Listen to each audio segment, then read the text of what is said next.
ಸಾಮಾಜಿಕವಾಗಿ, ಆರ್ಥಿಕವಾಗಿ, ಶೈಕ್ಷಣಿಕವಾಗಿ ಇಳಿದಂಥ ಎಲ್ಲನೂ ಕೂಡ ಗಣನೆಗೆ ತೆಗೆದುಕೊಂಡು ಎಲ್ಲರಿಗೂ ಕೂಡ ಸಾಮಾಜಿಕ ನ್ಯಾಯ ಸಿಗಬೇಕು ಅನ್ನುವಂಥ ದೂರದೃಷ್ಟಿ ಇಟ್ಕೊಂಡು ಅದರ ಒಂದು ತಳಹದಿಯ ಮೇಲೆ ಇವತ್ತು ನಮ್ಮ ರಾಜ್ಯ ಸರ್ಕಾರ ಕೂಡ ಹಿಂದೆಯೇ ಜಾತಿ ಸಮೀಕ್ಷೆಯನ್ನು ಕೂಡ ಮಾಡಿದ್ದು ತಮಗೆಲ್ಲ ಗೊತ್ತಿದ್ದಂಥ ವಿಷಯ.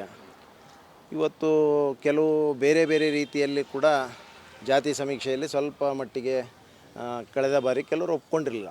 ಆ ನಿಟ್ಟಿನಲ್ಲಿ ಮತ್ತೊಮ್ಮೆ ಮರು ಸಮೀಕ್ಷೆ ಮಾಡಬೇಕನ್ನುವಂಥದ್ದು ಕೂಡ ಬೇಡಿಕೆ ಇತ್ತು. ಆ ನಿಟ್ಟಿನಲ್ಲಿ ಇವತ್ತು ಮಾಡಿದೆ. ಇವತ್ತು ಬಹುಶಃ ಇದು ನಮ್ಮನ್ನು ನೋಡಿಕೊಂಡು ಇವತ್ತು ಎಲ್ಲೋ ಒಂದು ಕಡೆ ಕೇಂದ್ರ ಸರ್ಕಾರ ಕೂಡ ಇವತ್ತು ಜಾತಿ ಸಮೀಕ್ಷೆ ಮಾಡಬೇಕನ್ನುವಂಥದ್ದು ಇವತ್ತು ಅವರಿಗೆ ಅರಿವಾಗಿದೆ. ಖಂಡಿತವಾಗಿ ಕೂಡ ಜಾತಿ ಸಮೀಕ್ಷೆ ಮಾಡೋದರಿಂದ ಅದರ ಜೊತೆಗೆ ಕೂಡ ಆರ್ಥಿಕ, ಸಾಮಾಜಿಕ, ಶೈಕ್ಷಣಿಕ ಸಮೀಕ್ಷೆಯೂ ಕೂಡ ಆಗಬೇಕು.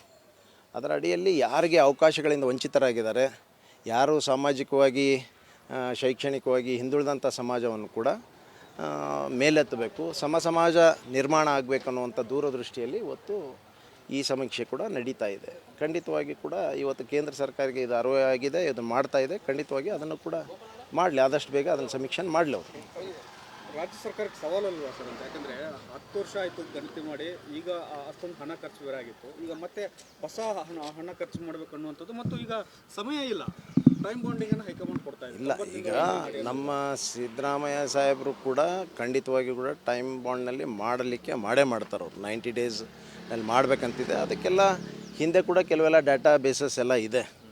ಅದರ ಆಧಾರದ ಮೇಲೆ ಖಂಡಿತವಾಗಿ ಕೂಡ ಮತ್ತೊಮ್ಮೆ ಮರು ಸಮೀಕ್ಷೆ ಮಾಡ್ತಾರೆ. ಅದರ ಒನ್ಸ್ ಫಾರ್ ಆಲ್ ಅದು ಏನು ಭಾಳಷ್ಟು ಜನರು ಬೇರೆ ಬೇರೆ ಥರದ ಕೂಗಿತ್ತು, ಅದಕ್ಕೆ ಅಂತ್ಯ ಆಡಲಿಕ್ಕೆ ಇವತ್ತು ಆಗಲಿ, ಅದು ಆ ಸಮೀಕ್ಷೆ ಆಗಲಿ. ಇಲ್ಲ, ಖಂಡಿತವಾಗಿ ಏನು ಹಿನ್ನಡೆ ಅನ್ನುವಂಥ ಪ್ರಶ್ನೆ ಬರೋದಿಲ್ಲ, ಅದು ಪ್ರಶ್ನೆನೇ ಬರೋದಿಲ್ಲ. ಇವತ್ತು ಮರು ಸಮೀಕ್ಷೆ ಆದಮೇಲೆ ಕೆಲವರಿಗೆ ಎಲ್ಲೋ ಒಂದು ಕಡೆ ಬೇರೆಯವರು ವಾದ ಮಾಡ್ತಾಯಿದ್ರು, ಅದು ನಮ್ಮ ಸಮೀಕ್ಷೆಯಲ್ಲಿ ನಮ್ಮದು ಆಗಿಲ್ಲ, ನಮ್ಮ ಹಿನ್ನಡೆ ಆಗಿದೆ ಅನ್ನುವಂಥದ್ದಕ್ಕೆಲ್ಲ ಕೂಡ ಅಂತ್ಯ ಆಗ್ತದಲ್ಲ. ಇದು ಸ್ವಾಗತ ಮಾಡಲಿ. ಯತೀಂದ್ರ ಸಿದ್ದರಾಮಯ್ಯ ಅದನ್ನ ಹೇಳ್ತಾ ಇದ್ದಾರೆ ಸರ್. ಅಂದರೆ ಕೆಲವು ಪ್ರಬಲ ಸಮುದಾಯಗಳು ಸಣ್ಣ ಪುಟ್ಟ ತಕರಾರು ತೆಗೆದು ಇದನ್ನು ಇದು ಮಾಡಿದ್ರು, ಹಿಂದುಳಿದ ವರ್ಗದವರಿಗೆ ಸೇರಿದಂಗೆ ಅದಕ್ಕೆ ಇವತ್ತು ಎಲ್ಲರನ್ನೂ ತೆಗೆದುಕೊಂಡು ಹೋಗ್ಬೇಕಲ್ಲ. ಎಲ್ಲೋ ಒಂದು ಕಡೆ ಅವ್ರು ಕೂಗಿದೆ ಅಲ್ಲ, ಇವತ್ತೆಲ್ಲೋ ಒಂದು ಕಡೆ ಸಮೀಕ್ಷೆಯಲ್ಲಿ ಅದು ಆರೋಪಗಳಿದ್ವಲ್ಲ, ಅದನ್ನೆಲ್ಲ ಇವತ್ತು ಖಂಡಿತವಾಗಿ ಕೂಡ ಅದಕ್ಕೆಲ್ಲ ಅಂತ್ಯ ಆಡಿದಂಗೆ ಆಗುತ್ತೆ. ಅದಕ್ಕೆ ಆ ನಿಟ್ಟಿನಲ್ಲಿ ಮಾಡಲಿ. ಅಲ್ಲ, ಹೀಗೆ ಮಾಡಲೇಬೇಕು ಅಲ್ಲ. ಪ್ರತಿ ಬಾರಿನೂ ಅದನ್ನೇ ರಾಗ ತೆಗಿಲಿಕ್ಕಾಗಲ್ಲ. ಏನೋ ಒಂದು ಬಾರಿ ರಾಗ ತೆಗೆದಿದ್ದಾರೆ, ಅದನ್ನೇನೋ ಅಲ್ಲಗಳೆದಿದ್ದಾರೆ. ಇವತ್ತು ಅದಕ್ಕೆ ಪೂರಕವಾಗಿ ಇವತ್ತು ಮತ್ತೊಂದು ಸಮೀಕ್ಷೆ ನಡೀತಾ ಇದೆ. ಖಂಡಿತವಾಗಿ ಕೂಡ ಅದನ್ನು ಒಪ್ಕೊಳ್ಳೇಬೇಕು, ಅದನ್ನು ಒಪ್ಕೊಳ್ತಾರೆ, ಖಂಡಿತವಾಗಿ ಒಪ್ಕೊಳ್ಳೇಬೇಕು. ಬೇರೆ ಮತ್ತೆ ಅದನ್ನು ತಕರಾರು ತೆಗೆಯೋದು, ರಾಗ ತೆಗೆಯುವಂಥದ್ದು ಪರಿಸ್ಥಿತಿ ನಿರ್ಮಾಣ ಆಗೋದಿಲ್ಲ. ಆದರೂ ಕೂಡ ಯಾರೂ ನಾವು ಒಪ್ಪೋದಿಲ್ಲ. ಯಾಕೆಂದರೆ ಪ್ರಣಾಳಿಕೆಯಲ್ಲಿ ನೀವು ಹಾಕಿದ್ರಿ, ಪ್ರಣಾಳಿಕೆಯಲ್ಲಿ ಹಾಕಿದಾಗ ಯಾರು ವಿರೋಧ ಮಾಡಲಿಲ್ಲ, ಅಫಿಷಿಯಲಿ ನೀವು ಘೋಷಣೆ ಕೂಡ ಮಾಡಿದ್ವಿ. ನಿಜ, ಇವತ್ತು ನಾವು ಸಮೀಕ್ಷೆ ಮಾಡಿದ್ವಿ, ಎಲ್ಲ ಮಾಡಿದ್ವಿ, ರಿಪೋರ್ಟ್ ಇತ್ತು, ಎಲ್ಲನೂ ಕೂಡ ಇವತ್ತೆಲ್ಲರೆಲ್ಲ. ಆದರೆ ಕೆಲವು ಜಾತಿಗಳು ಕೂಡ ಎಲ್ಲ ಒಂದು ಕಡೆ ಅದಕ್ಕೆ ವಿರೋಧ ವ್ಯಕ್ತಪಡಿಸಿದ್ದು ತಾವೆಲ್ಲ ನೋಡಿದ್ರಿ, ನಾವು ನೋಡಿದ್ವಿ. ಅದಕ್ಕೆ ಅಂತ್ಯ ಒಂದು ಪರ್ಮನೆಂಟ್ ಆಗಲಿ, ಒಂದು ಸೊಲ್ಯೂಷನ್ ಆಗಲಿ, ಆ ನಿಟ್ಟಿನಲ್ಲಿ ಇವತ್ತು ಮಾಡಿದ್ದಾರೆ. ಖಂಡಿತವಾಗಿ ಸ್ವಾಗತ ಮಾಡ್ತೀವಿ. ಒಳ ಮೀಸಲಾತಿ ಸಮೀಕ್ಷೆ ಕೂಡ ವಿಳಂಬ ಆಗ್ತಾ ಇದೆ ಅಂತ ಒಂದಷ್ಟು ಆಕ್ರೋಶಗಳು ಹೋಗ್ತಾ ಇದೆ. ಟೈಮ್ ಬಾಂಡಿಂಗ್ ನೋಡಿ ಇದೆ, ಖಂಡಿತವಾಗಿ ಕೂಡ ಅನೇಕ ಲೋಪಗಳಿದೆ, ಅದರಲ್ಲಿ ಅನೇಕ ಸರ್ವರ್ ಪ್ರಾಬ್ಲಮ್ ಇದೆ. ಎಲ್ಲ ಒಂದು ಕಡೆ ಇವ್ರು ಎಕ್ಸ್ಪರ್ಟ್ಸ್ ಇಲ್ಲ, ಅದರಲ್ಲಿ ಅವ್ರಿಗೆ ಅದ್ರ ಬಗ್ಗೆ ನಾಲೆಜ್ ಇಲ್ಲ. ಈಗ ಯಾವುದೇ ಒಂದು ಮಾಡುವಾಗ ಏನೇನು ಲೋಪಗಳು ಬರ್ತಾವೆ ಅದನ್ನೆಲ್ಲ ಕೂಡ ಸರ್ಕಾರ ಸರಿಪಡಿಸ್ಕೊಂಡು ಮಾಡ್ತದೆ. ಖಂಡಿತವಾಗಿ ಕೂಡ ನಿಗದಿತ ಸಮಯದೊಳಗೆ ಮುಗಿತಾ ಇಲ್ಲ. ಈಗ ನೋಡಿ, ಕೆಲವು ತೊಂದರೆಗಳಿದ್ದಾವೆ. ಈಗ ಬೇಡ ಜಂಗಮನ್ನು ಕೂಡ ಇಲ್ಲಿ ಸೇರಿಸಿದ್ದಾರೆ. ಬೇಡ ಜಂಗಮದ್ದು ಇರುವಂಥದ್ದು ಅವರು ಒಂದು 10,000 ಜನ ಇಲ್ಲ. ಇವತ್ತೆಲ್ಲ ಒಂದು ಕಡೆ 4-5 ಲಕ್ಷ ತೋರಿಸ್ತಾ ಇದ್ದಾರೆ. ಇದು ಖಂಡಿತವಾಗಿ ಕೂಡ ಈ SC ST ಸಮಾಜಕ್ಕೆ ಅನ್ಯಾಯ ಆಗ್ತದೆ. ಎಲ್ಲ ಒಂದು ಕಡೆ ಬೇಡ ಜಂಗಮ ಏನು ಗೆಜೆಟ್ನಲ್ಲಿ ತೋರಿಸಿದ್ದಾರೆ ಆ ಕ್ಯಾರೆಕ್ಟರ್ಸ್ ಇರಬೇಕು. ಇವತ್ತು ಅವರೆಲ್ಲ ಮಾಂಸಾಹಾರಿಗಳಾಗಬೇಕು, ಅವರೆಲ್ಲ ಮದ್ಯಪಾನ ಮಾಡ್ತಿರ್ಬೇಕು, ಭಿಕ್ಷೆ ಬೇತ್ತಿರಬೇಕು, ಅದೆಲ್ಲ ಇದೆ. ಅದನ್ನು ಬಿಟ್ಟು ಇವತ್ತೆಲ್ಲ ಒಂದು ಕಡೆ ಏಕಾಏಕಿ ಎಲ್ಲರೂ ಕೂಡ ಬೇಡ ಜಂಗಮ ಅಂತಂದರೆ ಇವತ್ತು ನಿಜವಾಗಿ ಕೂಡ ಎಲ್ಲಿ ಶೋಷಣೆಗೆ, ಸಾಮಾಜಿಕವಾಗಿ, ಶೈಕ್ಷಣಿಕವಾಗಿ ಹಿಂದುಳಿದಂಥ ಸಮಾಜನೆಲ್ಲೋ ಕಡೆಗಣಿಸಿ ಮತ್ತೆ ಆ ಲಾಭವನ್ನು ಅವ್ರು ಪಡ್ಕೊಳ್ಳುವಂಥದ್ದು ಇದು ಸರಿಯಲ್ಲ. ಇದನ್ನು ಖಂಡಿತವಾಗಿ ಕೂಡ ಮಾಡ್ತದೆ. ಈಗ ಅದನ್ನು ನಾವೆಲ್ಲ ಕೂಡ ಒತ್ತಡ ಮಾಡ್ತೀನಿ. ನಾನು ಆ್ಯಸ್ ಒಬ್ಬ ದಲಿತನಾಗಿ ಕೂಡ ನಾವು ಕೂಡ ಅದನ್ನು ಒತ್ತಡ ಮಾಡ್ತೀವಿ. ಖಂಡಿತವಾಗಿ ಕೂಡ ಅದನ್ನು ವಿರೋಧಿಸ್ತೀವಿ, ಅದನ್ನು ಒಪ್ಪೋದಿಲ್ಲ ನಾವು ಕೂಡ. ಬಹಿರಂಗವಾಗಿ ಹೇಳಿದ್ದಾರೆ, ಸರಿಯಾದಂಥದ್ದೇ. ಇವತ್ತು ಯಾರು ಯಾವ ಸಮಾಜವನ್ನು ಕೂಡ ನಾವು ದೂಷಣೆ ಮಾಡಲಿಕ್ಕೆ ಹೋಗೋದಿಲ್ಲ. ಯಾವ ಸಮಾಜದ ಬಗ್ಗೆ ಕೂಡ ನಾವು ಆ ಸಮಾಜಕ್ಕೆ ಅದು ಸಿಗಬಾರ್ದು ಅನ್ನುವಂಥದ್ದಲ್ಲ, ಬೇಡಿಕೆ ಅವ್ರದ್ದಾಗಬಾರ್ದು ಇವ್ರದ್ದಾಗಬಾರ್ದು ಅನ್ನುವಂಥದ್ದಲ್ಲ. ನಮ್ಮ ಸಮಾಜದ ಪಾಲನ್ನು ನಮಗೆ ಕೊಟ್ಟಂಥ ಮೀಸಲಾತಿಯನ್ನು ಅವರು ಕಸಿದುಕೊಳ್ಳೋದು, ಬೇರೆಯವ್ರು ಕಸ್ಕೊಳ್ಳೋದು, ಒಂದು ಕಡೆ ಕೊಟ್ಟಂಗೆ ಮಾಡೋದು, ಇನ್ನೊಂದು ಕಡೆ ಕಸ್ಕೊಂಡಂಗೆ ಮಾಡೋದು ಆಗಬಾರ್ದು. ಆ ನಿಟ್ಟಿನಲ್ಲಿ ಇದು ಅದನ್ನು ಬಹಿರಂಗವಾಗಿ ನಾವು ಅದನ್ನು ಏನಾಗ್ತಾ ಇದೆ, ಇದು ವಿಳಂಬ ಆಗ್ತಿರೋದಕ್ಕೆ ರಿಕ್ರೂಟ್ಮೆಂಟ್ಗಳೆಲ್ಲ ಸ್ಟಾಪ್ ಮಾಡಿದ್ರಿ, ಬೇರೆ ವರ್ಗದವ್ರಿಗೆ ನಮಗೆ ಏಜ್ ಬಾರ್ ಆಗ್ತಾ ಇದೆ ಅಂತ ಇಲ್ಲ ಖಂಡಿತವಾಗಿ ಕೂಡ ಇದರಲ್ಲಿ ಕೂಡ ತೊಂದರೆ ಇದೆ. ಅದನ್ನು ಕೂಡ ಇವತ್ತು ಅದನ್ನು ಈಗ ಬ್ಯಾಕ್ಲಾಗ್ನಲ್ಲಿ ಏನು ತೊಂದರೆ ಆಗ್ತಾ ಇದೆ, ಯಾರ್ಯಾರು ಭಾಳಷ್ಟು ಜನರು ಏಜ್ ಬಾರ್ ಆಗಿ ಅವ್ರಿಗೆ ಆ ಅವಕಾಶಗಳಿಂದ ವಂಚಿತರಾಗ್ತಾ ಇದ್ದಾರೆ, ಅದನ್ನು ಕೂಡ ಸರ್ಕಾರ ಖಂಡಿತವಾಗಿ ಗಂಭೀರವಾಗಿ ಪರಿಗಣಿಸ್ತದೆ. ಉತ್ತರ ಕರ್ನಾಟಕ ಭಾಗದಲ್ಲಿ ಮಳೆ ಇದಕ್ಕೆ ಎಲ್ಲ ಸಿದ್ಧತೆಗಳು ಪರಿಹಾರ ಮಾಡ್ಕೊಂಡಿದ್ದಾರೆ. ಈ ಮುಂಚೆನೂ ಕೂಡ ನಾನು ಈ ಬಿಫೋರ್ ಇದೆಲ್ಲ ಆಗೋದಕ್ಕಿಂತ ಮುಂಚೆನೂ ಕೂಡ ಎಲ್ಲ ಅಧಿಕಾರಿಗಳಿಗೆ ಜೊತೆ ಕಮಿಷನರು, ನಮ್ಮ ಕಾರ್ಪೊರೇಷನು ಎಲ್ಲ ಕೋಆರ್ಡಿನೇಷನ್ ಮಾಡಿಕೊಂಡು ಎಲ್ಲ ಇಲಾಖೆಗಳು ಕೂಡ ವ್ಯವಸ್ಥಿತವಾಗಿ ಅಲ್ಲಿ ಯಾವುದೂ ಮುಂದಿನ ದಿನಗಳಲ್ಲಿ ಅವ್ರು ತೊಂದರೆ ಆಗಬಾರ್ದು ಅನ್ನುವಂಥದ್ದು ದೂರದೃಷ್ಟಿ ಇಟ್ಕೊಂಡು ಇವತ್ತು ನಾನು ಆ ಭಾಗದಾಗ ಭಾಳ ತೊಂದರೆಗಳಿದ್ವು. ನಾನು ಬರೋದಕ್ಕಿಂತ ಮುಂಚೆ ಅಲ್ಲಿ ರಾಜನಾಲಗಳೆಲ್ಲ ಕೂಡ ಮೇಜರ್ವಾಗಿ ನಮ್ಮ ಸಿಟಿಯಲ್ಲೇ ಪಾಸಾದಂಥದ್ದು. ಅಲ್ಲಿ ರಾಜನಾಲಗಳಿಗೆ ಯಾವುದೂ ತಡೆಗೋಡೆಗಳು ಇರಲಿಲ್ಲ. ಹೀಗಾಗಿ ಪ್ರತಿ ಸರಿ ಒಂದು ಸಣ್ಣ ಮಳೆ ಆದರೂ ಕೂಡ ಇವತ್ತು ಮನೆಯಲ್ಲೆಲ್ಲ ನೀರು ಬರುವಂಥ ವ್ಯವಸ್ಥೆ ಇತ್ತು. ನಾನು ಬಂದ ಮೇಲೆ ಅಲ್ಲಿ ನೂರಾರು ಕೋಟಿ ದುಡ್ಡು ಖರ್ಚು ಮಾಡಿ ತಡೆಗೋಡೆ ನಾಲಾನ್ನೇನು ನಿರ್ಮಾಣ ಮಾಡಿದ್ವಿ. ಆದರೂ ಕೂಡ ಇವತ್ತು ಮೊನ್ನೆ ಬಹಳ ದೊಡ್ಡ ಮಳೆ ಆಗಿದೆ, ಅದು ಯಾವತ್ತೂ ಕೂಡ ಆಗಲಾರ್ದಂಥ ಮಳೆ ಆಗಿದೆ. ಅಲ್ಲಿ ಒಂದು 2 ಲೋ ಲೆವೆಲ್ ಬ್ರಿಡ್ಜು ಇರೋದರಿಂದ ಇವತ್ತೇನೋ ಒಂದು ಹೈವೇ, ಅಲ್ಲಿ ಬೈಪಾಸ್ ಹೈವೇಯಲ್ಲಿ ಒಂದು ಹೈ ಲೆವೆಲ್ ಇದು ಬ್ರಿಡ್ಜ್ ಫ್ಲೈಓವರ್ ನಡೀತಾ ಇದೆ.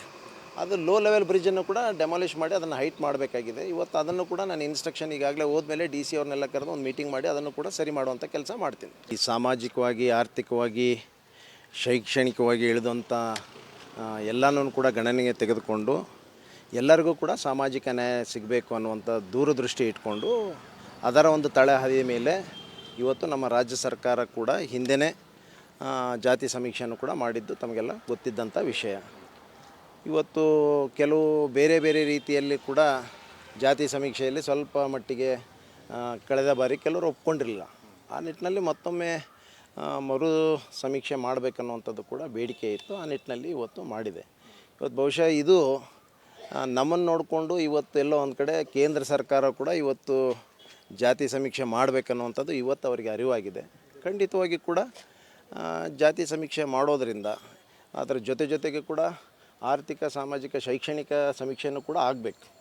ಅದರ ಅಡಿಯಲ್ಲಿ ಯಾರಿಗೆ ಅವಕಾಶಗಳಿಂದ ವಂಚಿತರಾಗಿದ್ದಾರೆ, ಯಾರು ಸಾಮಾಜಿಕವಾಗಿ, ಶೈಕ್ಷಣಿಕವಾಗಿ ಹಿಂದುಳಿದಂಥ ಸಮಾಜವನ್ನು ಕೂಡ ಮೇಲೆತ್ತಬೇಕು, ಸಮಾಜ ನಿರ್ಮಾಣ ಆಗಬೇಕನ್ನುವಂಥ ದೂರದೃಷ್ಟಿಯಲ್ಲಿ ಇವತ್ತು ಈ ಸಮೀಕ್ಷೆ ಕೂಡ ನಡೀತಾ ಇದೆ. ಖಂಡಿತವಾಗಿ ಕೂಡ ಇವತ್ತು ಕೇಂದ್ರ ಸರ್ಕಾರಕ್ಕೆ ಇದು ಅರಿವಾಗಿದೆ, ಇದು ಮಾಡ್ತಾ ಇದೆ. ಖಂಡಿತವಾಗಿ ಅದನ್ನು ಕೂಡ ಮಾಡಲಿ, ಆದಷ್ಟು ಬೇಗ ಅದನ್ನು ಸಮೀಕ್ಷೆ ಮಾಡಲಿ ಅವರು.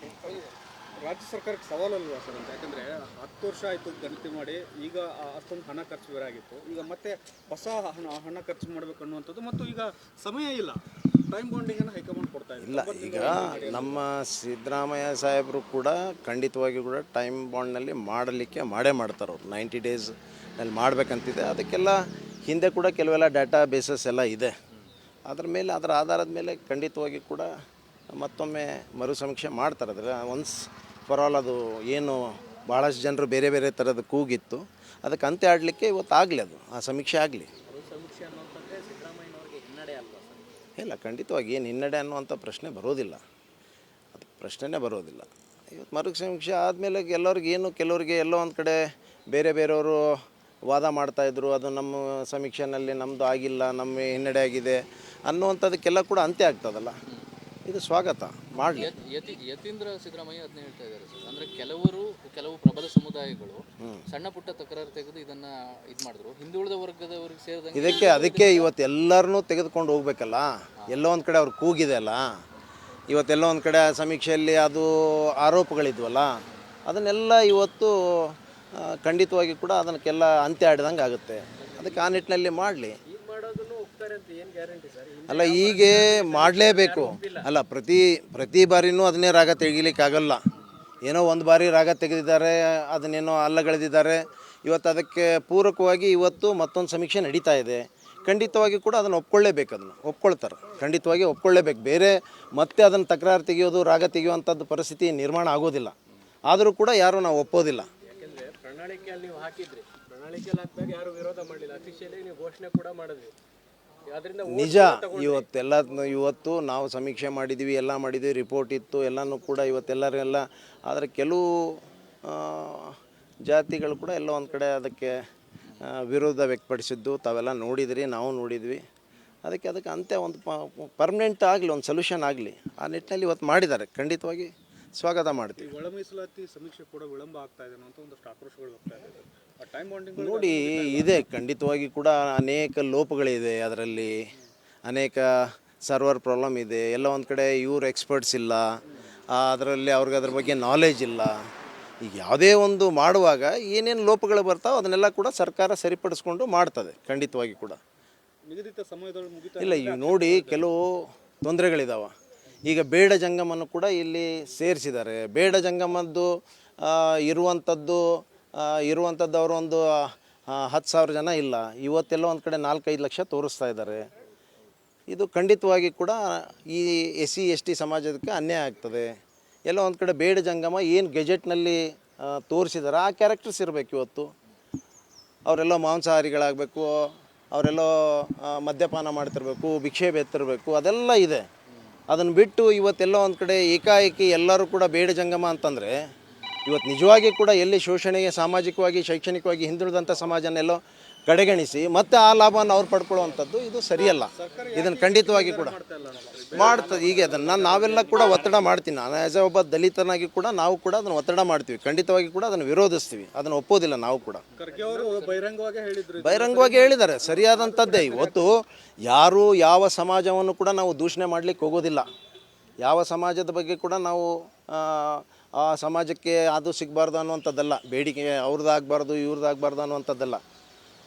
ನಮ್ಮ ಸಮಾಜದ ಪಾಲನ್ನು ನಮಗೆ ಕೊಟ್ಟಂಥ ಮೀಸಲಾತಿಯನ್ನು ಅವರು ಕಸಿದುಕೊಳ್ಳೋದು, ಬೇರೆಯವ್ರು ಕಸ್ಕೊಳ್ಳೋದು, ಒಂದು ಕಡೆ ಕೊಟ್ಟಂಗೆ ಮಾಡೋದು, ಇನ್ನೊಂದು ಕಡೆ ಕಸ್ಕೊಂಡಂಗೆ ಮಾಡೋದು ಆಗಬಾರ್ದು. ಆ ನಿಟ್ಟಿನಲ್ಲಿ ಅದನ್ನು ಬಹಿರಂಗವಾಗಿ ನಾವು ಅದನ್ನು ಏನಾಗ್ತಾ ಇದೆ, ಇದು ವಿಳಂಬ ಆಗ್ತಿರೋದಕ್ಕೆ ರಿಕ್ರೂಟ್ಮೆಂಟ್ಗಳೆಲ್ಲ ಸ್ಟಾಪ್ ಮಾಡಿದ್ರು. ಬೇರೆ ವರ್ಗದವ್ರಿಗೆ ನಮಗೆ ಏಜ್ ಬಾರ್ ಆಗ್ತಾ ಇದೆ ಅಂತ ಇಲ್ಲ ಖಂಡಿತವಾಗಿ ಕೂಡ ಇದರಲ್ಲಿ ಕೂಡ ತೊಂದರೆ ಇದೆ. ಅದನ್ನು ಕೂಡ ಇವತ್ತು ಅದನ್ನು ಈಗ ಬ್ಯಾಕ್ಲಾಗ್ನಲ್ಲಿ ಏನು ತೊಂದರೆ ಆಗ್ತಾ ಇದೆ, ಯಾರ್ಯಾರು ಭಾಳಷ್ಟು ಜನರು ಏಜ್ ಬಾರ್ ಆಗಿ ಅವ್ರಿಗೆ ಆ ಅವಕಾಶಗಳಿಂದ ವಂಚಿತರಾಗ್ತಾ ಇದ್ದಾರೆ, ಅದನ್ನು ಕೂಡ ಸರ್ಕಾರ ಖಂಡಿತವಾಗಿ ಗಂಭೀರವಾಗಿ ಪರಿಗಣಿಸ್ತದೆ. ಉತ್ತರ ಕರ್ನಾಟಕ ಭಾಗದಲ್ಲಿ ಮಳೆ ಇದಕ್ಕೆ ಎಲ್ಲ ಸಿದ್ಧತೆಗಳು ಮಾಡ್ಕೊಂಡಿದ್ದಾರೆ. ಈ ಮುಂಚೆನೂ ಕೂಡ ನಾನು ಈ ಬಿಫೋರ್ ಇದೆಲ್ಲ ಆಗೋದಕ್ಕಿಂತ ಮುಂಚೆನೂ ಕೂಡ ಎಲ್ಲ ಅಧಿಕಾರಿಗಳಿಗೆ ಜೊತೆ ಕಮಿಷನರು, ನಮ್ಮ ಕಾರ್ಪೊರೇಷನು ಎಲ್ಲ ಕೋಆರ್ಡಿನೇಷನ್ ಮಾಡಿಕೊಂಡು ಎಲ್ಲ ಇಲಾಖೆಗಳು ಕೂಡ ವ್ಯವಸ್ಥಿತವಾಗಿ ಅಲ್ಲಿ ಯಾವುದೂ ಮುಂದಿನ ದಿನಗಳಲ್ಲಿ ಅವ್ರು ತೊಂದರೆ ಆಗಬಾರ್ದು ಅನ್ನುವಂಥದ್ದು ದೂರದೃಷ್ಟಿ ಇಟ್ಕೊಂಡು ಇವತ್ತು ನಾನು ಆ ಭಾಗದಾಗ ಭಾಳ ತೊಂದರೆಗಳಿದ್ವು. ನಾನು ಬರೋದಕ್ಕಿಂತ ಮುಂಚೆ ಅಲ್ಲಿ ರಾಜನಾಲಗಳೆಲ್ಲ ಕೂಡ ಮೇಜರ್ವಾಗಿ ನಮ್ಮ ಸಿಟಿಯಲ್ಲೇ ಪಾಸಾದಂಥದ್ದು. ಅಲ್ಲಿ ರಾಜನಾಲಗಳಿಗೆ ಯಾವುದೂ ತಡೆಗೋಡೆಗಳು ಇರಲಿಲ್ಲ.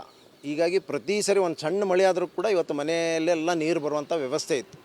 ನಾನು ಬಂದ ಮೇಲೆ ಅಲ್ಲಿ ನೂರಾರು ಕೋಟಿ ದುಡ್ಡು ಖರ್ಚು ಮಾಡಿ ತಡೆಗೋಡೆ ನಾಲಾನ್ನೇನು ನಿರ್ಮಾಣ ಮಾಡಿದ್ವಿ. ಆದರೂ ಕೂಡ ಇವತ್ತು ಮೊನ್ನೆ ಭಾಳ ದೊಡ್ಡ ಮಳೆ ಆಗಿದೆ, ಅದು ಯಾವತ್ತೂ ಕೂಡ ಆಗಲಾರ್ದಂಥ ಮಳೆ ಆಗಿದೆ. ಅಲ್ಲಿ 2 ಲೋ ಲೆವೆಲ್ ಬ್ರಿಡ್ಜು ಇರೋದರಿಂದ ಇವತ್ತೇನೋ ಒಂದು ಹೈವೇ, ಅಲ್ಲಿ ಬೈಪಾಸ್ ಹೈವೇಯಲ್ಲಿ ಒಂದು ಹೈ ಲೆವೆಲ್ ಇದು ಬ್ರಿಡ್ಜ್ ಫ್ಲೈಓವರ್ ನಡೀತಾ ಇದೆ. ಅದು ಲೋ ಲೆವೆಲ್ ಬ್ರಿಡ್ಜನ್ನು ಕೂಡ ಡೆಮಾಲಿಷ್ ಮಾಡಿ ಅದನ್ನು ಹೈಟ್ ಮಾಡಬೇಕಾಗಿದೆ. ಇವತ್ತು ಅದನ್ನು ಕೂಡ ನಾನು ಇನ್ಸ್ಟ್ರಕ್ಷನ್ ಈಗಾಗಲೇ ಹೋದ್ಮೇಲೆ DC ಅವ್ರನ್ನೆಲ್ಲ ಕರೆದು ಒಂದು ಮೀಟಿಂಗ್ ಮಾಡಿ ಅದನ್ನು ಕೂಡ ಸರಿ ಮಾಡುವಂಥ ಕೆಲಸ ಮಾಡ್ತೀನಿ.